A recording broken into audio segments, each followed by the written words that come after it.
Dear students, आज मैं कक्षा 9 के स्टूडेंट्स के लिए एक लेसन पढ़ाने जा रहा हूँ। लेसन बीहाइव का है और लेसन का नाम है the fun they had.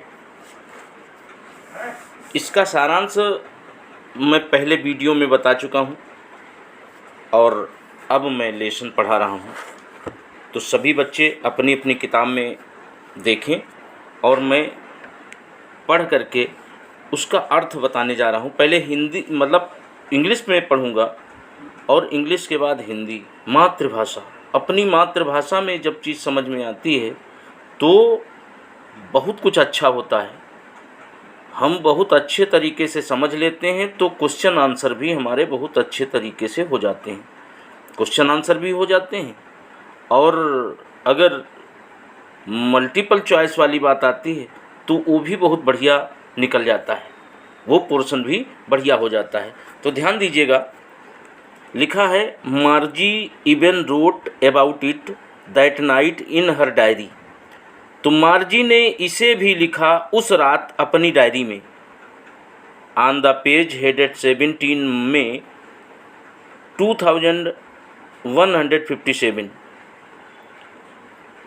Heading जो पेज पर डाली वो 17 मई 2157 डाली। सी रोट, और ये हेडिंग डाल करके उसने लिखा today Tommy found a real book. आज टॉमी को एक वास्तविक किताब मिली। आज टॉमी को एक वास्तविक किताब मिली। It was a very old book. यह बहुत पुरानी किताब थी। Margie's grandfather once said that when he was a little boy his grandfather told him that there was a time when all stories were printed on paper. तो Margie के grandfather ने एक बार उससे कहा था कि when he was a little boy, जब वह एक छोटे से लड़के थे तो उनके बाबा ने उनको बताया था that there was a time, कि एक वो समय था when all stories were printed in on paper. It was a very old book.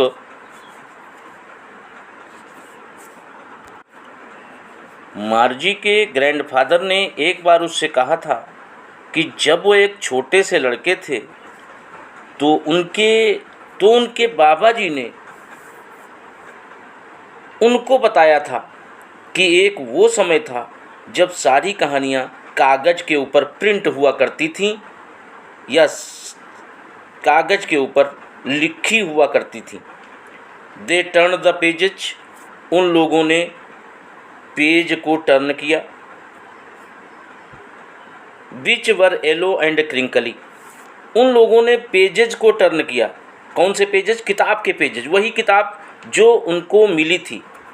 Tommy को जो किताब मिली थी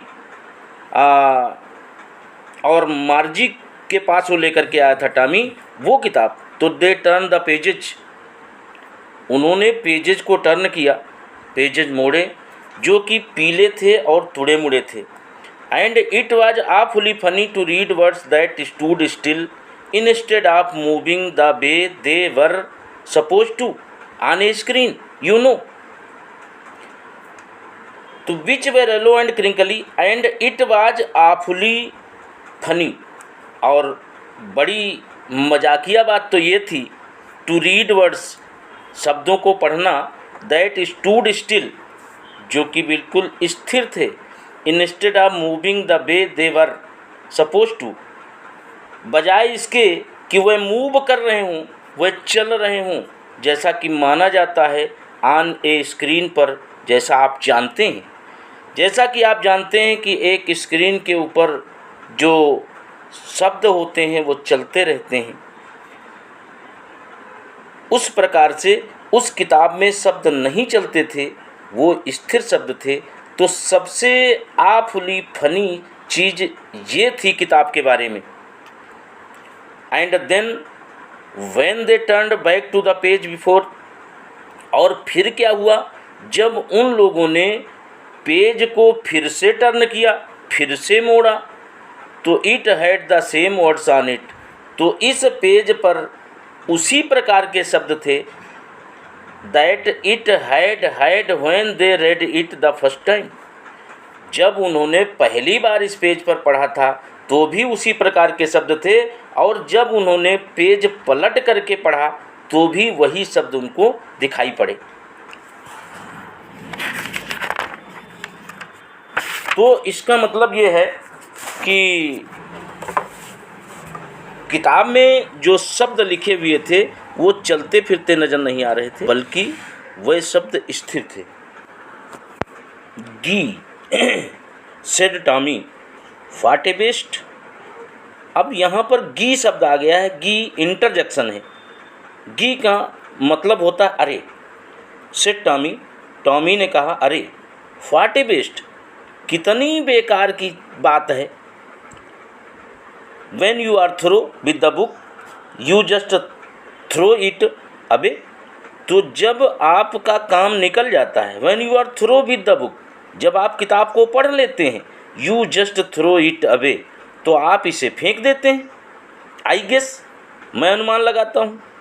Our television screen must have had a million books on it, तो हमारी टेलीविज़न की स्क्रीन पर must have had a million books, लाखों की संख्या में किताबें होंगी। And it is good for plenty more, और हो सकता है कि इससे कहीं और अधिक हों। I wouldn't throw it away, फिर भी मैं उन्हें फेंकता नहीं हूँ। Same with mine said Margie, Margie ने कहा यही बात तो मेरे साथ भी होती है। She was 11 and had not seen as many telebooks as Tommy had, तो वो 11 साल की थी। and had not seen as many telebooks, और उतनी टेलीबुक्स नहीं देखी थी। टेलीबुक्स मतलब टेलीविज़न वाली किताबें, जो किताबें टेलीविज़न के अंदर हैं या जो किताबें कंप्यूटर के अंदर फीड हैं, जो किताबें कंप्यूटर के अंदर भरी हुई हैं, तो उतनी किताबें जितनी टॉमी ने पढ़ डाली हैं, शायद मार्जी ने उतनी किताबें नहीं पढ़ी हों।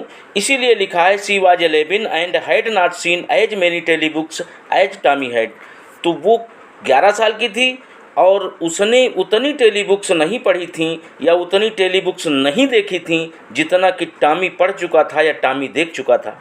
ही वाज 13 और टॉमी की उम्र 13 साल की थी। शी सेड, उसने कहा where did you find it, आपको ये किताब मिली कहाँ से।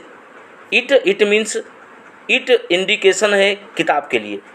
Where did you find it, आपको ये किताब कहाँ से मिली। इन माई हाउस, मेरे मकान में, मेरे घर में। ही पॉइंटेड विदाउट लुकिंग, बिना देखे हुए उसने इशारा कर दिया। Because he was busy reading, क्योंकि वह पढ़ने में मशगूल था, वह पढ़ने में व्यस्त था। इन द एट्रिक, एट्रिक का मतलब अटारी या दुछत्ती होती।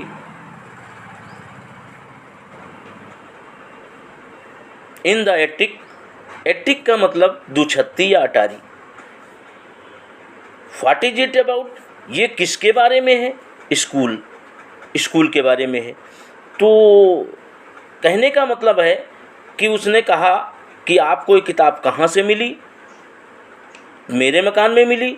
उसने बिना देखे हुए इशारा कर दिया क्योंकि वो पढ़ने में व्यस्त था, मस्त था। इन द एटिक, अटारी में मिली। उसका कहना पहले क्या था, बिना देखे हुए कह दिया मेरे घर में मिली। फिर क्या कहा, मेरी अटारी या मेरी दुछत्ती में मिली। अब दूसरा प्रश्न आता है मार्जी की तरफ से, व्हाट इज इट अबाउट, ये किसके बारे में है। स्कूल, स्कूल के बारे में है। किसके बारे में है, स्कूल के बारे में है। Margie was scornful, Margie was scornful school, Margie को स्कूल शब्द से नफरत हो गई थी। What is there to write about school, what is there to write about school, school के बारे में लिखने वाली क्या बात हो सकती है। कहा स्कूल कोई ऐसी चीज़ है जिसके बारे में कुछ लिखा जा सकता है। आई हेट स्कूल, मुझे तो स्कूल से नफ़रत हो गई है। मार्जी ऑलवेज हेटेड स्कूल। मार्जी हमेशा स्कूल से हेट करती थी, नफ़रत करती थी। But now she hated it more than ever. परंतु अब वो जितना नफ़रत पहले करती थी उससे कहीं और ज़्यादा नफ़रत करती थी। इसका भी कोई रीज़न होगा कि जितना पहले नफ़रत करती थी उससे कहीं और ज़्यादा अब वो नफ़रत करने लगी है स्कूल से। क्यों? इसका ये कारण है, अगली लाइन जो है बता रही है, the mechanical teacher had been giving her test after test in geography and she had been doing worse and worse। जो मैकेनिकल टीचर था, जो कंप्यूटराइज टीचर था, जो कंप्यूटर टीचर था, वह उसे जियोग्राफी सब्जेक्ट में टेस्ट के ऊपर टेस्ट देता चला जा रहा था और वह बद से बदतर करती चली जा रही थी। मतलब उसका कार्य जो था,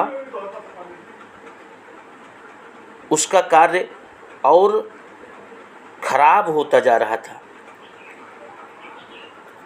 अंत में until her mother had shaken her head sorrowfully, अंत में माँ को एक झटका लगा। माँ ने अपने सिर को दुखपूर्वक झटका and sent for the county inspector.